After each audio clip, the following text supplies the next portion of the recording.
I was standing in the courthouse bathroom when I heard my mother's voice echoing from the hallway. I should have never had her. Brittany was always the one I actually wanted. The words hit me like a physical blow, stealing the air from my lungs. I gripped the sink, staring at my reflection in the grimy mirror, my hands shaking so violently the cold porcelain was the only thing keeping me upright. Through the thin door, I could hear my sister Brittany laughing, encouraging her. "Mom, she's probably listening." "Good. Let her hear it." That's when 5-year-old Ruby pushed open the bathroom door, her little face crumpling as she looked up at me. "Mommy, why doesn't Grandma love us?" In that moment, standing in that courthouse bathroom with my daughter's broken heart in her eyes, I realized the price of family loyalty had finally bankrupted my soul. But before I tell you how I clawed my way out of that hell, if you've ever felt invisible in your own family, ever wondered if standing up for yourself makes you the villain, hit that like button and subscribe. This story gets darker before the dawn breaks, and I promise you the ending will make every moment of pain worth it. Drop a comment if you've ever been the family scapegoat, because you're going to need that community by the end of this. Let me take you back to where this nightmare really began, 6 months before that text message, before the earthquake that literally and metaphorically shattered my world. I had always been the good daughter, the responsible one, the one who showed up, paid up, and shut up. My name is Mara, and for 28 years I perfected the art of making myself smaller so everyone else in my family could shine brighter. My older sister Brittany was the golden child, the one whose 3 kids by 3 different fathers somehow made her more worthy of love and support than my quiet life as a social worker raising Ruby alone. The pattern started young. I remember being 12 years old, watching my mother fawn over Brittany's mediocre report card, while my straight A's earned a distracted nod. I remember being 15, saving my babysitting money for a school trip to Washington, D.C., only to have my mother ask me to lend it to Brittany for her prom dress. I never saw that money again. The trip passed without me. I remember being 17 when my grandfather died. He was the only person in my family who ever really saw me. He would take me fishing, just the 2 of us, and he'd tell me stories about building his business from nothing, about standing up for what was right even when it was hard. At his funeral, he left me a handwritten note that the lawyer gave me privately. "Mara, you have the spine this family needs. Don't let them bend you until you break. I've made sure you'll be taken care of. Use it wisely." I didn't understand what he meant at the time. I was too busy helping my mother plan the reception, making sure Brittany didn't have a breakdown in the middle of the service, being the glue that held everyone together while falling apart inside. By the time I turned 23 and had Ruby, the pattern was set in stone. I was the reliable one, the one who could handle anything, the one who didn't need help because I was just so strong, so capable, so independent. Except I wasn't any of those things. I was exhausted. Every month, like clockwork, I transferred $500 to my parents' account. Not because they asked once, but because they asked constantly, relentlessly, wearing me down with guilt that had been weaponized since childhood. Family takes care of family, Mara. My mother's voice was always sticky sweet when money was involved. Your sister has it so hard with the kids. You only have one. You have that good government job. Surely you can spare a little to help maintain the family home. The family home. That beautiful 3-story Victorian in a modest neighborhood that my grandfather had left behind when he passed. On paper, it was supposed to be divided 3 ways among his children, which eventually meant it should have been divided 3 ways among us grandchildren. My mother, my uncle, my aunt. But my uncle had taken his third in cash years ago, bought a condo in Arizona, and cut contact with the family. My aunt had done the same, moved to Oregon, sent Christmas cards, but nothing more. What remained was the house itself, occupied by my parents, with Brittany living in what used to be the entire 2nd floor, rent-free, bill-free, responsibility-free. The house was gorgeous. Original hardwood floors, crown molding a wraparound porch that looked like something from a magazine. My grandfather had maintained it meticulously. But in the 10 years since he died, I watched it slowly deteriorate under my parents' care. Or lack thereof. Every time I visited, I noticed something new. A water stain spreading across the ceiling. Cracked tiles in the bathroom. The garden my grandfather had loved becoming overgrown with weeds. And yet Brittany's section of the house was pristine. Freshly painted walls. New furniture. A bathroom that looked like it belonged in a spa. I lived across town in a small rental house with Ruby, the paint peeling and the foundation shifting with every heavy truck that rumbled past. The landlord was slow to fix things. The heating barely worked in winter. The air conditioning was a window unit that sounded like a jet engine. But it was ours. I had made it home with secondhand furniture, painted bright colors with Ruby's artwork, covering the refrigerator, with the kind of love that doesn't require a trust fund. I worked hard. My job as a social worker at Child Protective Services was emotionally draining but meaningful. I saw families at their worst, kids caught in situations they didn't deserve, and I fought for them. Every single day I fought for other people's children. And then I came home and fought to provide for my own. My salary was decent but not generous. After rent, utilities, Ruby's daycare, groceries, car payments, insurance, and the $500 to my parents, I was left with almost nothing. I bought my clothes at thrift stores. I cut my own hair. Ruby's toys came from garage sales. We ate a lot of pasta and beans. But we were happy, or at least I told myself we were happy. Every Sunday, I would drive Ruby over to my parents' house for dinner. Ruby loved her grandmother's cooking, loved playing in the big backyard, loved the idea of having cousins, even though Brittany's kids barely acknowledged her existence. Brittany's oldest, Jason, was 9. He had his father's mean streak and Brittany's entitlement. He would take Ruby's toys and break them, then laugh when she cried. The middle child, Kaylee, was 7, and she was learning cruelty from her older brother. She would exclude Ruby from games, tell her she was too little, too dumb, too weird. The youngest, Mason, was only 3, still innocent, still kind. He was the only one who played with Ruby without making her feel small. I watched this happen every Sunday. I watched my daughter's face fall when Jason grabbed her favorite doll and tore its arm off. I watched her try so hard to fit in, to be liked, to be accepted by kids who had been taught that she didn't matter. And I said nothing, because that's what I did. I made myself small, and I taught my daughter to do the same. I would sit at the table, pass the dishes, listen to Brittany complain about her latest boyfriend drama. There had been 3 fathers, but countless boyfriends in between. Each one was going to be different. Each one was going to save her. Each one left when they realized she came with 3 kids and mountains of debt. The current boyfriend was Shane, a construction worker with a good heart but not much spine. He clearly cared about Brittany, but I could see the exhaustion in his eyes. The realization that he'd signed up for something he couldn't sustain. My mother would fawn over every word Brittany said, like it was scripture. "Oh, honey, you deserve so much better. Men just don't appreciate a strong woman. You're such a good mother doing it all alone." Alone. The word was laughable. Brittany had never been alone a day in her life. She lived rent-free. Her utilities were paid. Her groceries were bought. My mother babysat whenever Brittany wanted to go out. And the $500 I sent every month? A portion of that paid for Jason's soccer league, Kaylee's dance classes, Mason's preschool supplies. "Mara, you're so quiet," my mother would say, not with concern but with accusation, as if my silence was a personal insult rather than self-preservation. "Just listening, Mom," I'd reply, forcing a smile while my father ignored everyone, his face buried in his phone or the newspaper or anything that gave him an excuse not to engage. My father had checked out of family dynamics years ago. He went to work, came home, ate dinner, watched TV, and went to bed. He never intervened when my mother played favorites. He never questioned when Brittany needed something. He never asked how I was managing. He was physically present but emotionally absent, and in some ways that hurt more than my mother's overt favoritism. The warning signs were always there. I just chose to ignore them because acknowledging them meant acknowledging that the people who were supposed to love me most were actually just using me. It was little things at first. When Brittany needed money for Jason's birthday party, my mother called me. Not asked Brittany to budget better, not suggested she cut back on other expenses, but called me. "Mara, sweetie, Jason really wants this party at the arcade. It's only $300. Can you help out? Just this once." It was never just once. When the roof needed repairs, my mother called me. "The contractor says it's $5,000. We just don't have it right now. Can you put it on your credit card? We'll pay you back." They never paid me back. When Brittany wanted to renovate her bedroom into a suite complete with a walk-in closet and spa bathroom, my mother called me. She's been through so much with the breakups. She deserves a space that's just hers. "Can you contribute?" We're all chipping in. No one else was chipping in. It was always me. I said yes every time. Because I was the good daughter. Because I didn't want to cause problems.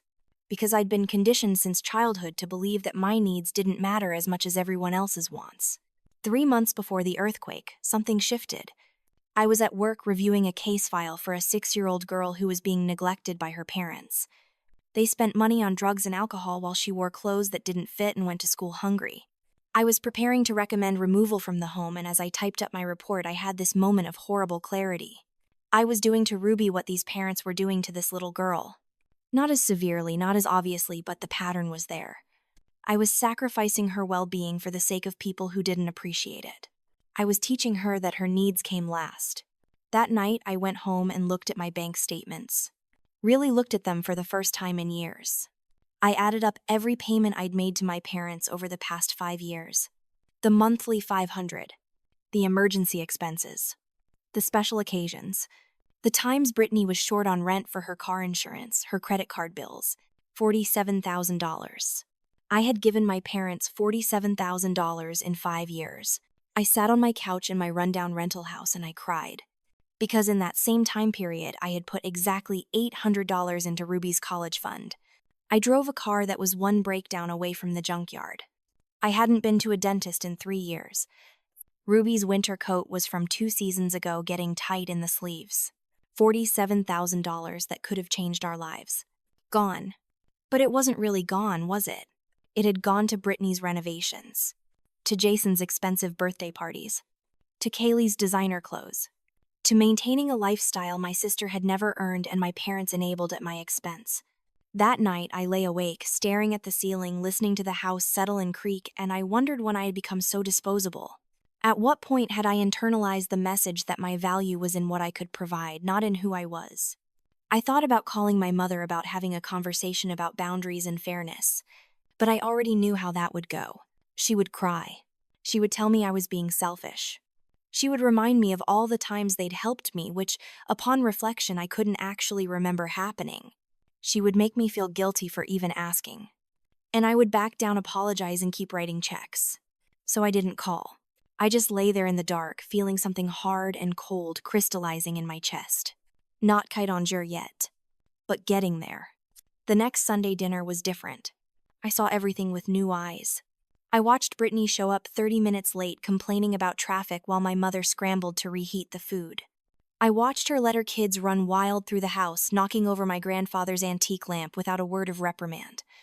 I watched her talk about the new Apple Watch. She wanted the vacation to Hawaii. She was planning the new SUV Shane was thinking about buying her. And then I watched my mother turn to me and say, "Mara, honey, the property tax bill came. It's a bit higher this year. Can you cover it this month? Just until we get back on our feet."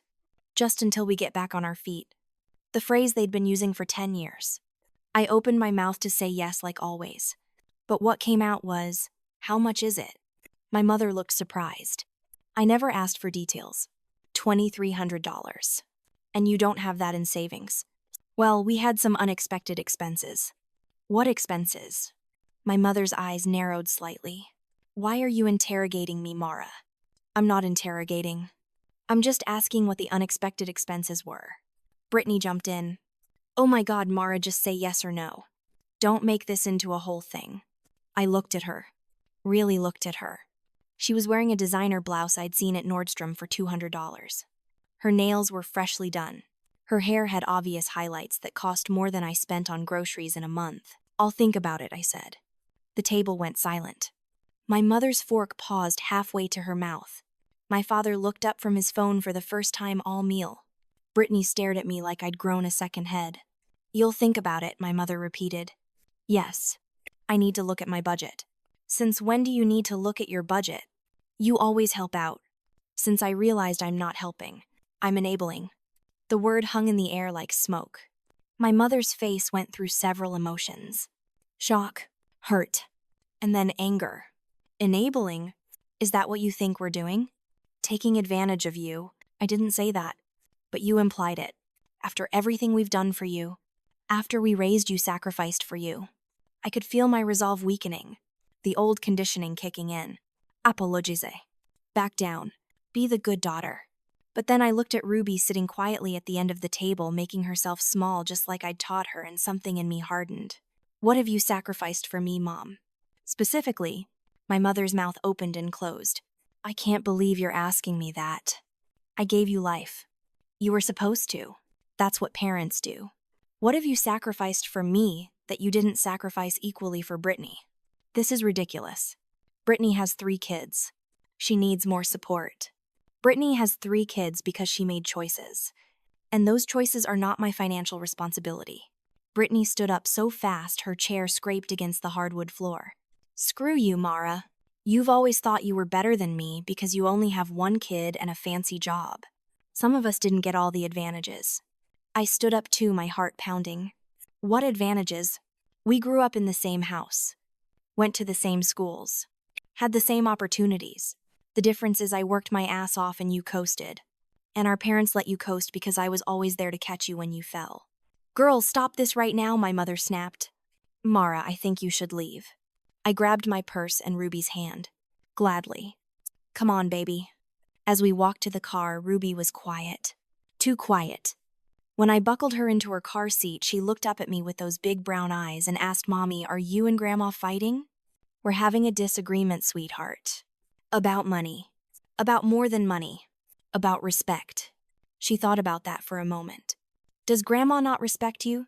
The question asked so innocently, so directly, nearly broke me. "I don't think she does, baby. Not the way she should." "That's sad." "Yeah, it is." We drove home in silence. I kept expecting my phone to ring. An apology. An explanation. Something. But it stayed dark and quiet. 3 days later, my mother texted. Not called. Texted. "When can we expect that property tax payment?" Not "Are you okay?" Not "Let's talk about what happened." Just the money. I didn't respond. A week later, my mother called. I let it go to voicemail. She left a message, her voice tight with barely concealed anger. "Mara, I don't know what's gotten into you, but this family depends on everyone pulling their weight. If you can't afford to help out anymore, just say so. But don't make us beg." I almost laughed. Don't make us beg. As if I hadn't been begging for basic acknowledgement my entire life. I called back the next day during my lunch break, sitting in my car outside a McDonald's because it was the only place I could afford to eat. "Mom, I've been thinking about our conversation." "Oh, good. So you'll send the money?" "No. I'm not sending any more money. Not for property tax, not for emergencies, not for anything."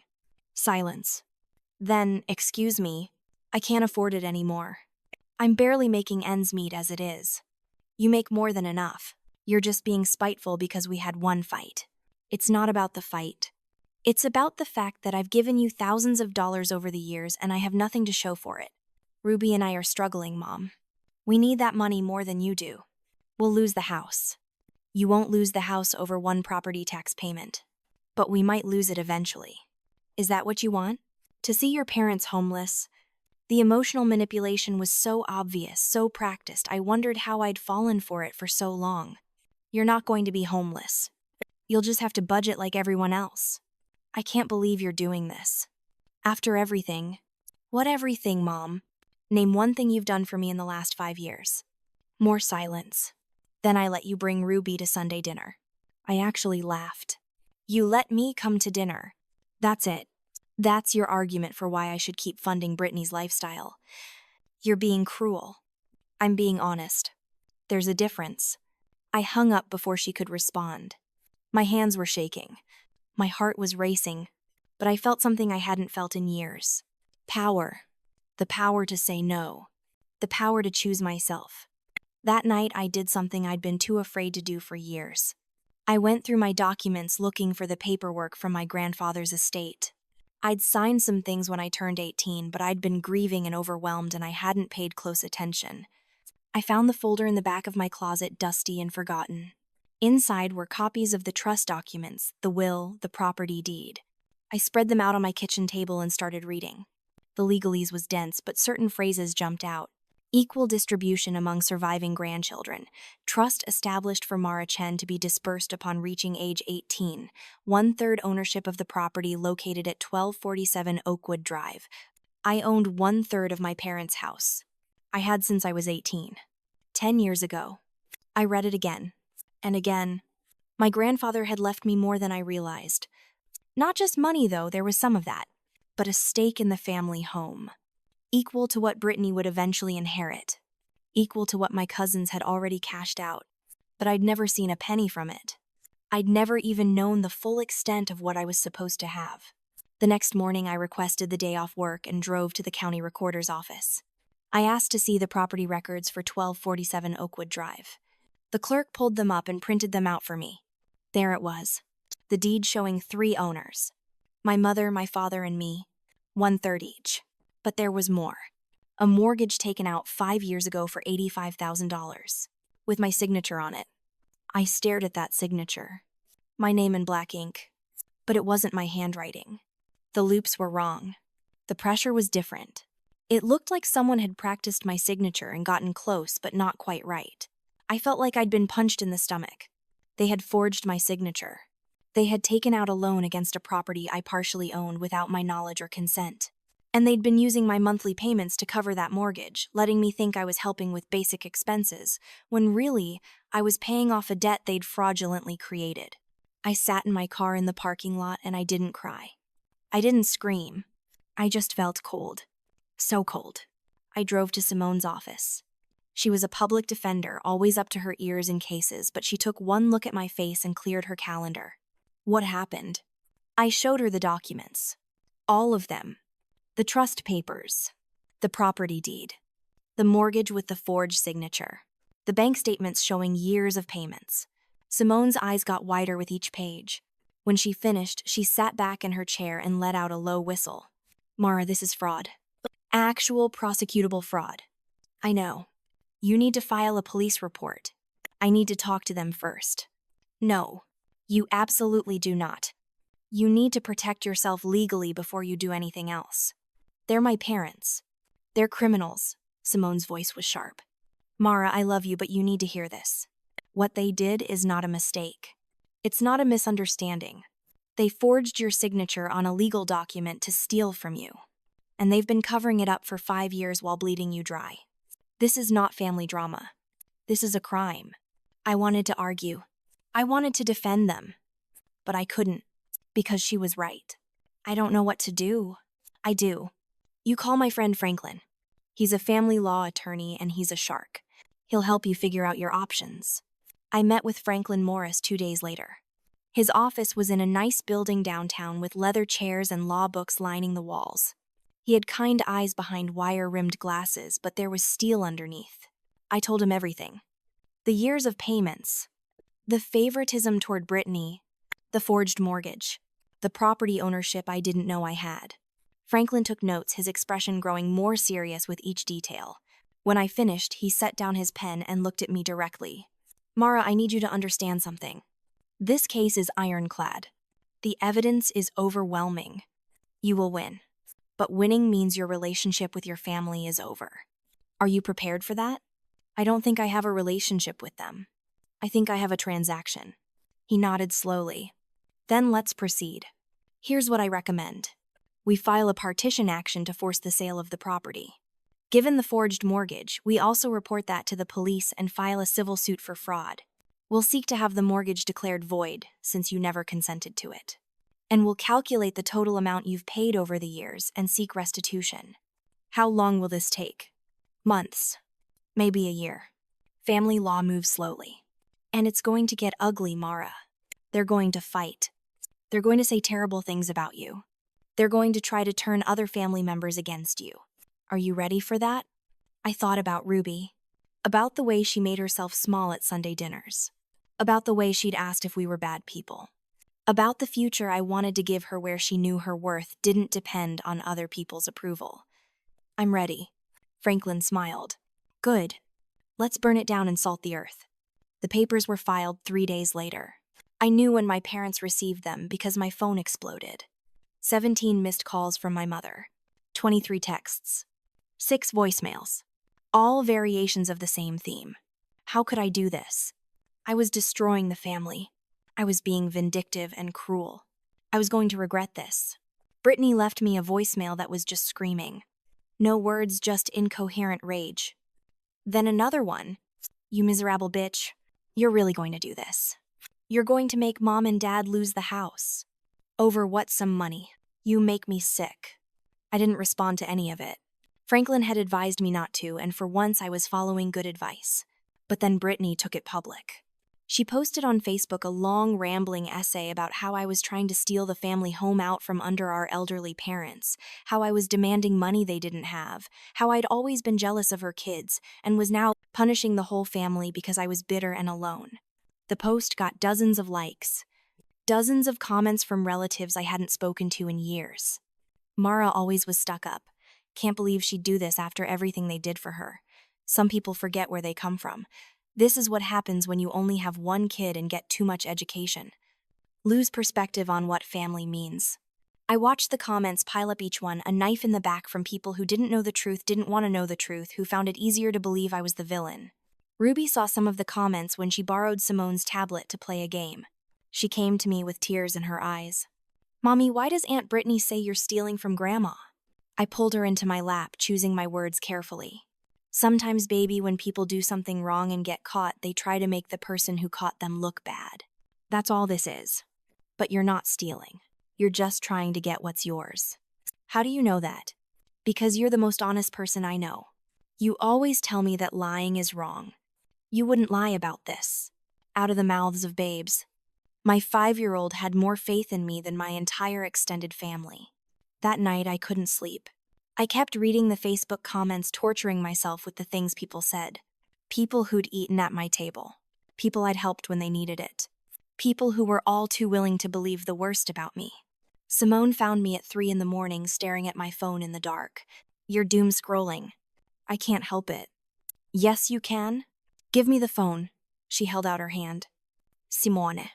"Mara, I love you, but you're letting them gaslight you." "You know the truth." "I know the truth. Franklin knows the truth. That's what matters." "It doesn't feel like it matters. Because you're still looking for their approval. You're still hoping that somehow they'll realize what they did and apologize. But they won't. People like that never do. They'll twist the narrative until you're the bad guy, because that's easier than admitting they were wrong." She was right.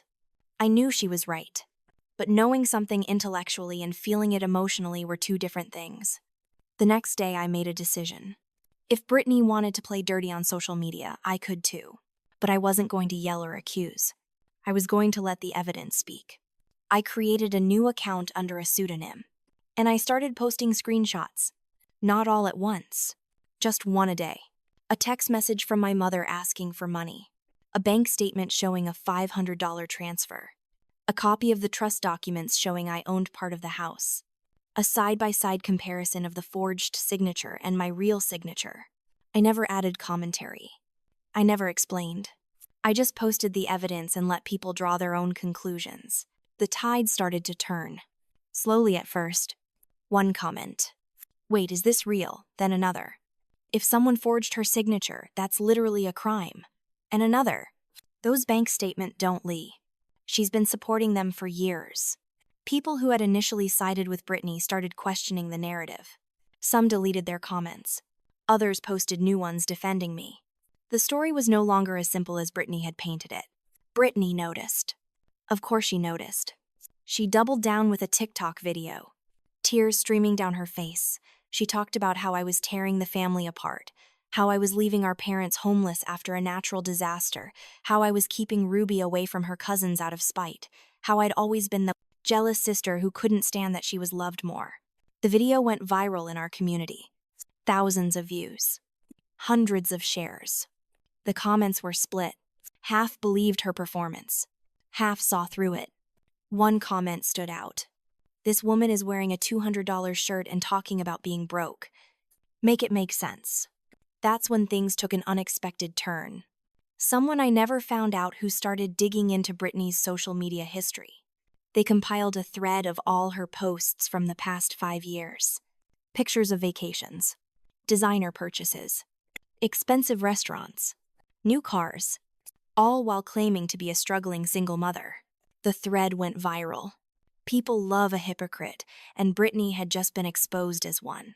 Her response was to delete her social media accounts. All of them. Gone overnight. But the damage was done. The narrative had shifted. I was no longer the villain. I was the scapegoat who finally fought back. 3 weeks after the initial filing, Franklin called me into his office. "I have news. Bad news and good news." "Which do you want first?" "Bad news. Your parents have lawyered up. They're fighting the partition. They're claiming you knew about the mortgage, that you verbally agreed to it, that the signature is legitimate. That's insane. I was never there when they signed anything." "I know. Which brings me to the good news. I subpoenaed the bank records from the mortgage closing. You weren't present. You didn't sign in front of a notary. There's no legitimate record of you consenting to this loan. Their case is Swiss cheese. So we'll win. We'll win. But it's going to take time. Family court is backed up. We're looking at 6 months minimum. 6 months. Half a year of this hanging over my head. Half a year of family warfare. Half a year of watching my parents lie and Brittany perform and everyone choosing sides. I can do 6 months. There's more.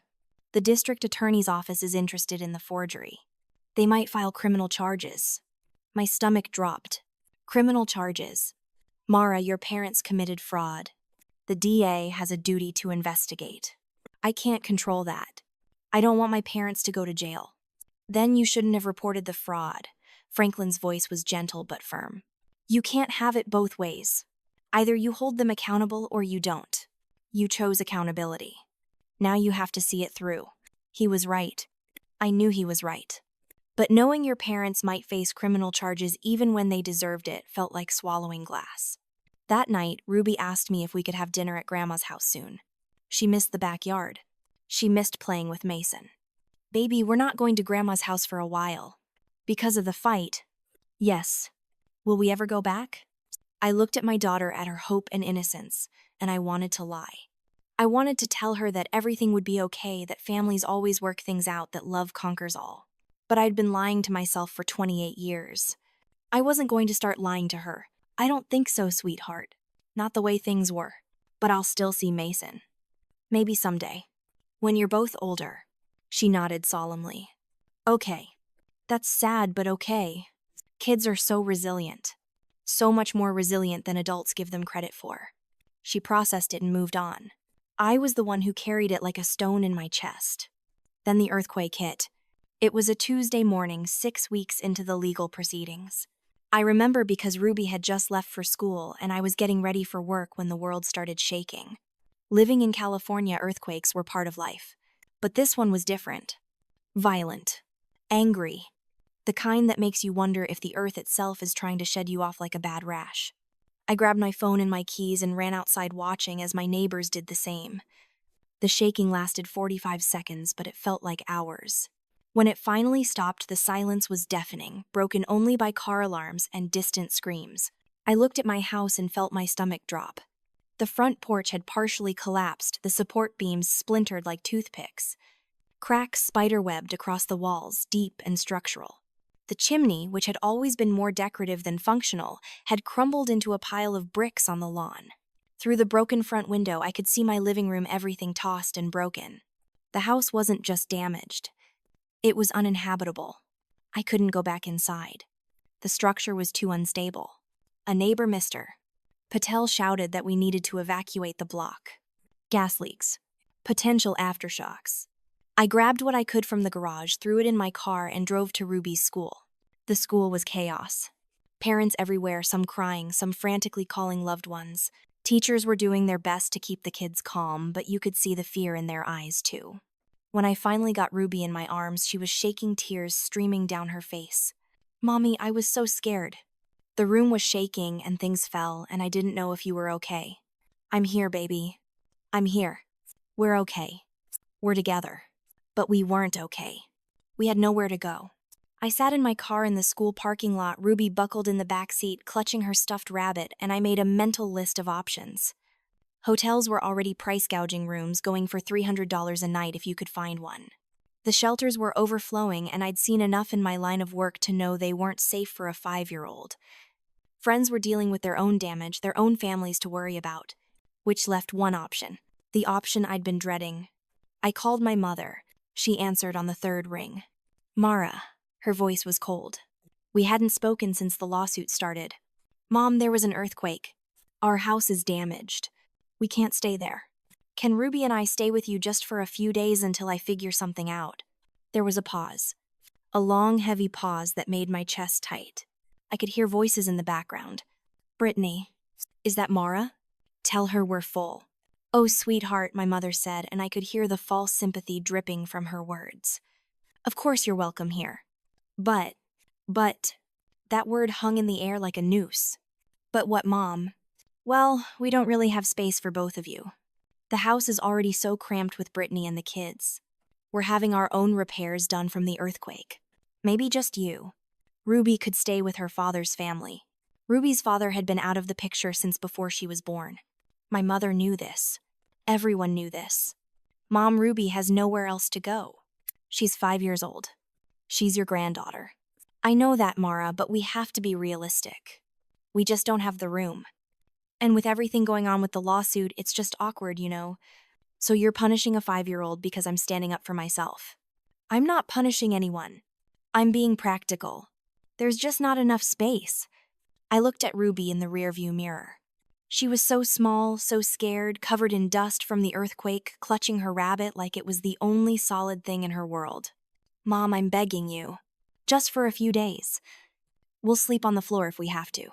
Ruby must have heard something in my voice because she spoke up, her voice breaking. Grandma, I'll be good, I promise. I'll be really quiet. I'll sleep on the floor. Please. The silence from the other end was deafening. I watched my mother make a choice. I could almost hear her weighing the options. Her disowned daughter and her granddaughter, or loyalty to Brittany and this petty war we were fighting. Then my mother spoke, her voice clipped and cold, not even acknowledging Ruby's plea. Mara, I have to go. Brittany needs help with something. Good luck with everything. She hung up. Ruby looked at me with those big brown eyes, tears spilling over. Mommy, did I say something wrong? Is Grandma mad at me? I unbuckled my seatbelt and climbed into the back seat, pulling my daughter into my lap right there in the school parking lot. Around us, other families were reuniting, hugging, crying with relief. And we were alone. No, baby. You didn't say anything wrong. Grandma is just very busy and can't help us right now. But guess what? We're going to be just fine. I promise you we're going to be just fine. Where will we go? I'm going to call Aunt Simone. She loves us. She'll help. Ruby sniffled against my shoulder. Aunt Simone is nicer than Grandma anyway. Out of the mouths of babes. I called Simone. My hands were shaking so badly I almost dropped the phone. She answered immediately. Mara, oh my God, I've been trying to reach you. Are you okay? Is Ruby okay? Our house is damaged. My mom just said there's no room for us. Ruby heard her. She heard her grandmother choose Brittany over her. My voice cracked. Simone, I don't know what to do. You come here. Right now. Don't even think about it. Come to my house right now. You and Ruby. I have the guest room ready. You're staying as long as you need. No discussion. No time limit. Are you sure? We could be there for weeks. Months even, until I figure out the house situation. Mara, listen to me. I don't care if it's years. You're my family. Ruby is my family. My home is your home. Now stop wasting time and get over here. I'm making dinner right now. Olivia is making up the guest room. We're waiting for you. I started crying. Big, ugly sobs that I'd been holding back since the world started shaking. Thank you. Don't thank me. Just drive safely. We'll be waiting. When we pulled up to Simone's house an hour later, she and Olivia were standing on the porch. The moment I opened the car door, Simone ran over and pulled us both into a hug. You're safe now. You're here.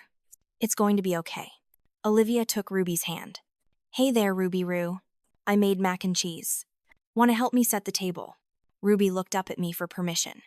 I nodded and she went inside with Olivia already starting to relax. Simone kept her arm around me as we walked into the house. Tell me everything. So I did. The earthquake. The damage. The call to my mother. The way she refused Ruby. The way Ruby had begged and been ignored. Simone's jaw clenched. I'm going to say something and I need you to really hear me.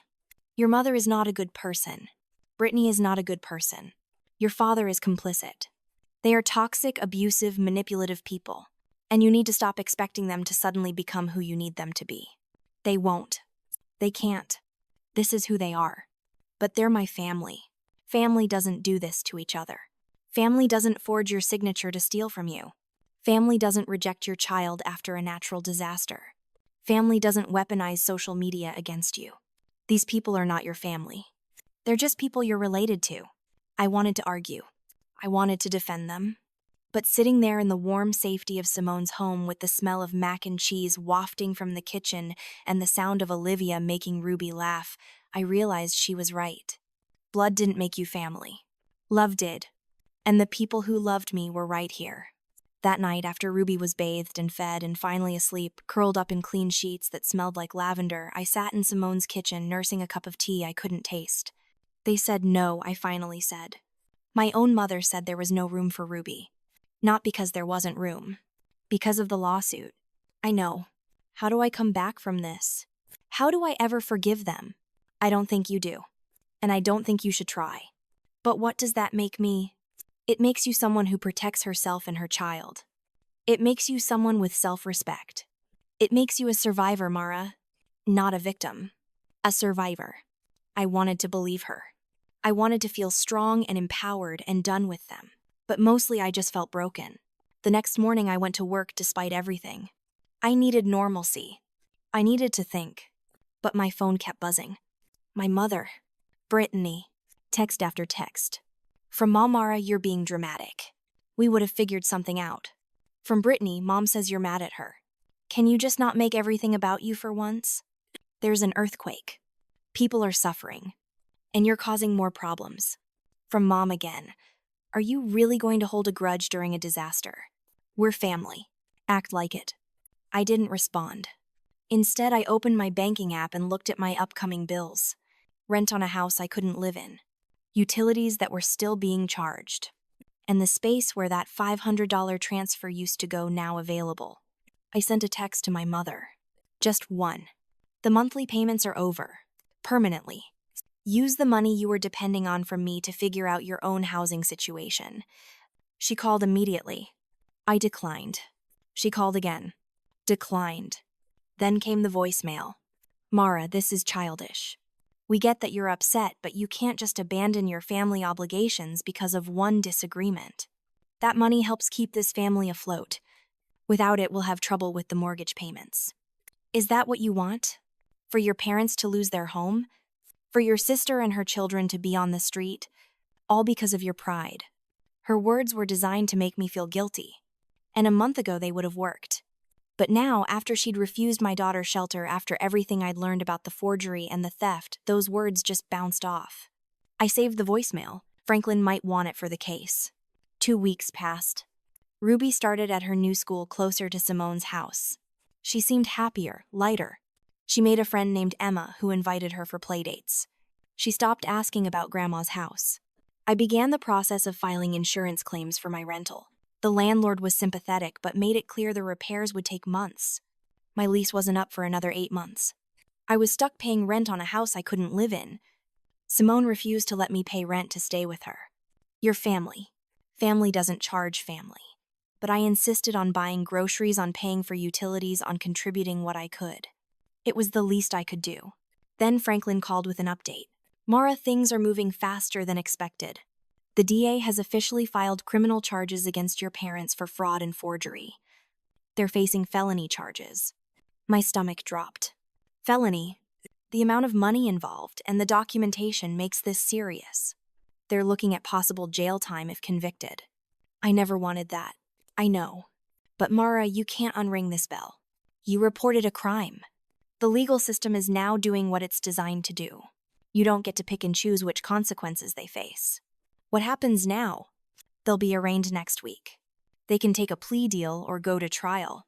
My guess is they'll plea. The evidence is overwhelming. And the civil case? Still moving forward. The judge has seen the evidence of forgery. He's not happy about it. I think we're going to get everything you're asking for and then some. How long? Another few months. These things take time. More waiting. More fighting. More watching my family implode. That night I got a call from my Aunt Linda, my father's sister. The one who'd taken her share of the inheritance years ago and moved to Oregon. We hadn't spoken in 5 years. Mara. Aunt Linda? Your mother called me. She told me what's happening. Is it true? Did you really file criminal charges against them? I reported a crime. The DA filed the charges. But Mara, they're your parents. How could you do this to them? How could they forge my signature and steal from me for 5 years? Silence. Then she said you were exaggerating. That you'd agreed to the loan. I have bank records proving otherwise. I have the forged signature. I have everything, Aunt Linda. And if you're calling to tell me I should drop it, you can save your breath. I'm not calling for that. I'm calling because I believe you. I sat up straighter. What? When my father died, your grandmother tried to pull something similar with me. Not forgery, but manipulation. Trying to convince me to sign over my share of the estate to her, to your mother. Said it was what family did. I refused, took my third in cash, and got the hell out. I've always wondered if she tried the same thing with you. Guess now I know she found a more creative way. My throat tightened. Why didn't you warn me? Because I thought you were the favorite. Your mom always talked about you like you were perfect, like you had your life together. I thought you were untouchable. I didn't realize she was using you. She used me for everything. I'm sorry, Mara. I'm sorry I wasn't there. I'm sorry I ran away and left you to deal with them alone. But for what it's worth, I support you. What you're doing is right. Don't let anyone tell you different. I started crying. Thank you. And Mara, when this is over, bring Ruby to visit. I have a spare room. You two could use a real vacation. I'd like that. After we hung up, I felt something shift. Validation. Someone from the family who actually believed me. Who understood. It was a small thing, but it felt huge. The arraignment happened on a Monday morning. Franklin advised me not to attend, said it would just be traumatic, but I went anyway. I needed to see it. To witness it. To make it real. My parents looked smaller in the courtroom. Older. My mother's hair had gone grayer. My father's shoulders were slumped. They had a public defender which told me they couldn't afford a private attorney anymore. The judge read the charges. 2 counts of forgery. 1 count of fraud. 1 count of identity theft. Each count carried potential prison time. My mother started crying. My father stared at the table. The public defender asked for bail consideration, citing their age and community ties. The judge set bail at $20,000. As they were led out, my mother saw me. Our eyes met across the courtroom. I expected anger. I expected hatred. But what I saw was something else. Fear. And maybe, just maybe, a flicker of understanding that she'd gone too far. I didn't feel triumphant. I didn't feel vindicated. I just felt tired. Outside the courthouse, I ran into Franklin. You came. I had to see it. How are you feeling? Empty. That's normal. You're grieving. Grieving the parents you wish you had. Grieving the family you thought you came from. That's okay, Mara. You're allowed to feel sad even when you're doing the right thing. When does it stop hurting? I don't know, but it gets easier. 3 weeks later, my parents took a plea deal. Probation, restitution, community service. No jail time. The judge made it clear that the only reason they weren't going to prison was their age, and the fact that I, the victim, didn't push for harsher sentencing. The civil case wrapped up shortly after. The house was ordered to be sold. The fraudulent mortgage was to be paid off first. Then the legal fees. Then the remaining equity was to be split 3 ways. 1/3 to my mother, 1/3 to Brittany, 1/3 to me. My mother and Brittany also had to pay me restitution for the $47,000 I'd paid over the years. The judge ruled that the payments were made under false pretenses and constituted financial exploitation. The house sold within 3 months. It was a good property in a recovering market. The sale price was $215,000. After paying off the $85,000 fraudulent mortgage and the legal fees, there was $90,000 left. $30,000 for each share. My mother and Brittany also owed me $47,000 in restitution. Their combined share was $60,000. After the restitution, they were left with $13,000. I walked away with $77,000. It wasn't a fortune, but it was mine. Actually, legally, rightfully mine. I used $30,000 to buy out my lease and complete repairs on my rental house. The landlord, seeing how much I'd put into the property, offered to sell it to me. We negotiated. I bought it outright for $40,000. The remaining $7,000 I put into Ruby's college fund. And I still established that $5,000 grant fund for single mothers in crisis. Suddenly I owned a home. Free and clear. No mortgage. No landlord. Just mine.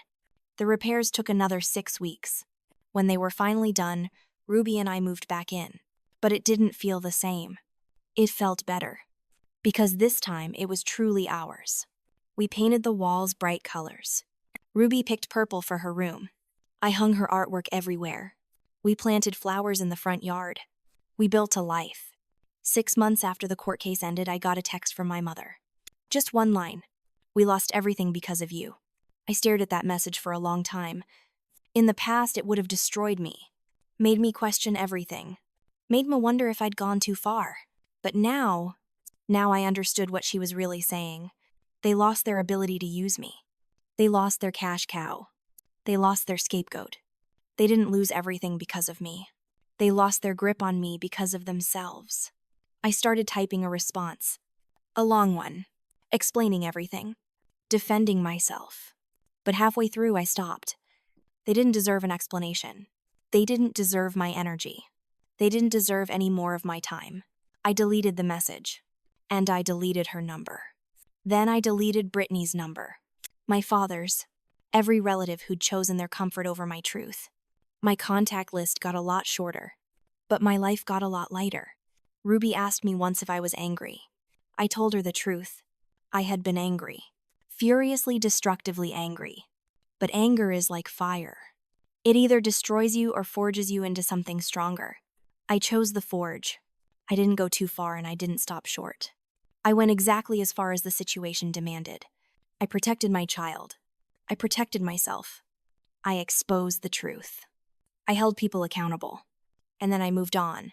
Some people will always see me as the villain of this story. They'll tell their version where I'm the ungrateful daughter who abandoned her family over money. They'll leave out the parts about the forgery, the exploitation, the rejection of my child, the years of manipulation. Let them. I know what really happened. Ruby knows. Simone and Olivia know. Franklin knows. Aunt Linda knows. And most importantly, I can sleep at night knowing I fought for us when no one else would. The house creaked slightly as a truck rumbled past, but this time it wasn't scary. It was just the sound of a house settling solid and sure. I put my hand on the porch railing and felt its stability. This was my foundation now. Not blood. Not obligation. Not guilt. Just love, boundaries, and the courage to choose myself when choosing myself was the hardest thing I'd ever done. I looked up at the stars bright against the dark sky, and I felt something I hadn't felt in years. Hope. Not the desperate grasping kind that comes from wishing things were different. The solid, grounded kind that comes from knowing you survived the worst and came out whole. Ruby was sleeping peacefully inside. I had a job I loved. I had friends who were family in every way that mattered. I had a future that was mine to build. And I had this moment sitting on my porch in the quiet evening, knowing that the girl who used to make herself small to keep the peace had finally learned to take up space unapologetically. That was worth more than any inheritance. That was worth every painful step of this journey. So here's what I want to ask you if you've made it this far. Was I wrong to stand up for myself? Was I wrong to protect my daughter? Was I wrong to demand accountability for fraud and exploitation? Or was I just wrong for being the one to finally say no? I already know my answer, but I'm curious about yours. Drop a comment below. Hit that subscribe button if you believe in standing up for yourself, even when it costs you everything. And like this video if you think boundaries are a form of self-love. Because here's the truth nobody wants to say out loud. Sometimes the most loving thing you can do for yourself is walk away from people who were never going to love you the way you deserved. And sometimes being the villain in someone else's story is the price of being the hero in your own. I paid that price, and I'd pay it again.